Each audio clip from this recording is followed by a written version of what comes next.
Big Meech, Larry Hoover, whipping work. Hallelujah. One nation under God. Real getting money from the start. That's how you come out. That's what I'm talking about. You already know my slogan. Zip them up. Let's go. I got the spirit of Coach Prime on right now. I seen he pulled up like Frank Lucas to the facility. He had the mink on. He came in a double R Rolls Royce, got escorted in, and he had 75 chains on. I said, I see you, Coach Prime. Let me put 96 chains on. You know why? Because you look good, you feel good, you play good. And I told you, but the thing that's most impressive is not about what you do and where off the field, it's about what you do on that football field. And we talked about it. Yeah, Shedeur Sanders was the first dude to win his first game as a rookie. And they said, oh, it's legendary. It's against the Raiders. It's just legendary a little bit. You playing around. But then guess what he did? He came out there yesterday and he showed you this is the difference between the first pick and the fifth pick. Now, if we're going to use the fifth pick against my bro, we used it all summer. I need y'all to put the context on the fifth pick in general. So what I did is I went the J route. I went and asked AI. I said, AI, talk to your boy G. Bush. Has there ever been a quarterback drafted after the fourth round in his rookie year to ever throw for 300 yards and 2 touchdowns? She came back to me like Hal or Skynet. G. Bush, we do not compute. Shedeur Sanders is the only person ever in the world and universe to do that. So I call that legendary. We can get to the rest of the stats, but the thing is, not only did he do that, but he showed you layer by layer, throw by throw, multiple big time throws. One in the corner to David Njoku. Perfect ball, placed perfectly. He threw another one in Harold Fannin Jr., perfectly placed in the corner of the end zone for another touchdown. He showed you that he could get back to a second, third step and throw the ball over the middle. By the way, beautiful throw down the sideline to Harold Fannin Jr. Oh, by the way, there was a Jerry Jeudy sighting. He got him involved. And not only did he do that, he led the Cleveland Browns in rushing too.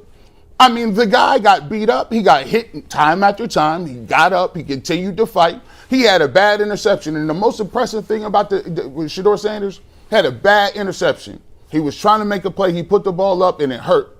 But guess what he did after that? He came back, locked back in, moved down the field, got the team in position. And if it wasn't for a certain somebody we're going to talk about, we might have been going into overtime, but we're not going to get into that. Shedeur Sanders was legendary. No quarterback had did what he did. By the way, since the Super Bowl era, I know you know this one, Boo, because Joe Burrow's on this list. There's only been one rookie to ever throw for 350 yards and 2+ touchdowns and another rushing touchdown since the Super Bowl era. One of them is Joe Burrow and the other is Shedeur Sanders. I ask you, Cam Ward is a first-round pick, first overall. I just saw him be outplayed by Shedeur Sanders. Case closed. Did we win? Thanks to Kevin Stefanski. We'll get to Stefanski next. The dangers in what we're doing here is the overreactions both ways. No, it's not. There will be people, and I saw it, killing Shedeur Sanders, and then there are people basically making arguments that he's one of one. He's done stuff no one's ever done. We lost the freaking game to a one-loss team or one-win team at home, G. Was that his fault? It was the quarterback. You win and lose with the quarterback. And here's the thing. He played great yesterday. But what we can't do is elevate him to this status that he is the king and the Messiah and he is one of one. No. Because it's a false narrative and just creating false hope. It's a one-win team that beat us at home. See, here's the thing. You left out the lead. No, I left out the lead is we talked about his game against the Rams for a whole entire 6 months. That's all we had. Guess preseason. What? We talked about a preseason game that didn't matter and him running backwards. We heard articles, we heard shows, we did routine. We talked about a game where he got sacked multiple times. Now, if you're going to use that same energy, use the same energy all the way around. If we was going to talk 6 months about him getting sacked, I'm sure that we could talk a couple of hours about the performance that he put up. We should. But here's what I'm saying, G. I'm saying that his supporters, and I love them for their steadfast consistency and their support. I love that. That's what supporters do. But you have to be careful in sports of the crazy overreactions one way or another. Here's what he did yesterday.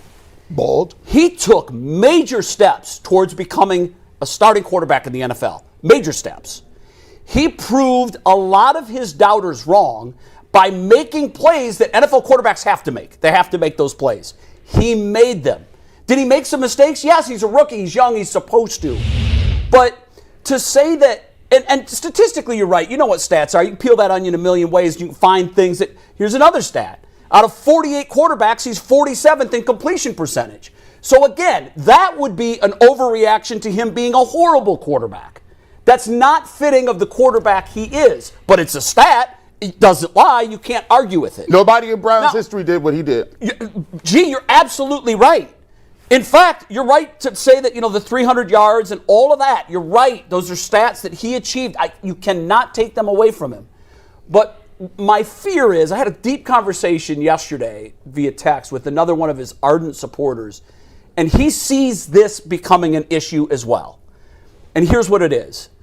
The supporters are being so over the top that they're setting this kid up for failure.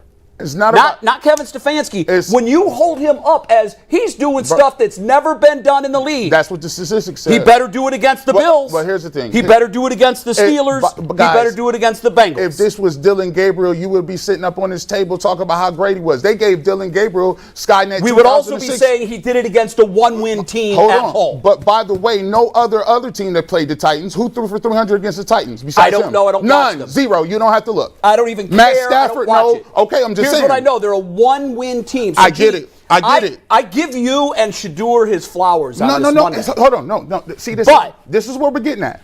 It's not about the supporters, guys. See, kind of is. No, it's not. The pushback that we get is people versus the supporters. Judge the man's game. I don't care about that. I'm talking about the game. Forget who supports who. And I am. When we critique the game, but everybody gets in their feelings because his supporters are supporters. At the end of the day, no. At the end of the day, we are still to sit here and talk about what Shedeur Sanders did, right? And what I'm telling you is, I don't care what the supporters say. I'm talking about the game that he was put on when we were told week after week after week he wasn't ready. This is by the way, this is third game starting. No, it's just a second. It's the second game. Jason, what do you got here? Third game starting. It was his third. Was it his third? Yeah. So his fourth game play. Raiders, oh yeah, that's right. Yeah. And Titans. Yeah. I thought he was very good in the first half. I thought he was shaky third quarter, shaky start of the fourth quarter, and what he did in the second half of the fourth quarter solidified he has to have the rest of the season. 100%. And if he plays like he did yesterday, the next three games, the thing that I think is most fascinating is over the last 48 hours, how the conversation around here has swung wildly. Watching Fernando Mendoza Saturday night. Yeah. And everyone's saying, you got to go get him, you got to go get him, you got to go get him. And then what Shedeur did over the last, 7-8 minutes of the fourth quarter, because that's really what we're talking about. Yeah, because even at about the halfway point of the fourth quarter. I told you, they left. Everybody left. Well, I mean, if you're watching the game, you're looking at it going, wow. I mean, he did play good first half, but that third quarter and into the fourth quarter was miserable football. And at that point, when everyone's leaving, my thought is it was kind of like Niners game. It's okay. And then what he did on those last two drives is what has everyone like, okay, maybe there's something here. And absolutely. I love that the next three games now are against pretty good teams. Yes. So it's Chicago, Pittsburgh, and Buffalo. So if he plays remotely as well in the next three as he did yesterday, it sets up a fascinating conversation for next season. I think he comes back in the driver's seat for next season. Well, if my options are Shedeur Sanders or Deshaun Watson, and they are, I will throw myself on the field to make sure that Shedeur is protected. Yeah, I will. Those might be the options. We never have to see Deshaun take. Those might be the options, again. And to that point, Jay, that's why I'm excited about what lies ahead. I will rig the election for Shedeur. Yeah, and you know what? I do believe that if your scenario is true, that let's say they don't draft a quarterback, and if he plays like he did yesterday for the last three games, you're not drafting a quarterback. He doesn't have to throw for 350. No, but what he has to do is look like an NFL quarterback. He looked like more than an NFL quarterback in that fourth quarter. He looked like a quarterback who can rally a team. Now, you got to look at who he's doing it against. You got to look at all of the things. It all plays into it. It all plays into it. That's why I love that. I mean, Chicago's a good defense. I like Chicago's defense a lot. Buffalo and Cincinnati's defense, I mean, what they give up yesterday combined, over 70 points. They're good teams, though. They're good teams. They're good offenses. Their defenses are not great. So I think what it does is it's a perfect scenario for Shedeur Sanders. Yes, if you look at the teams, okay, they're all pretty good teams, even though Cincinnati is what they are right now record-wise. They're a good team. I think they proved that yesterday. It's a perfect scenario for him because each game could end up being just like yesterday's. Offensive shootouts where you score a lot of points.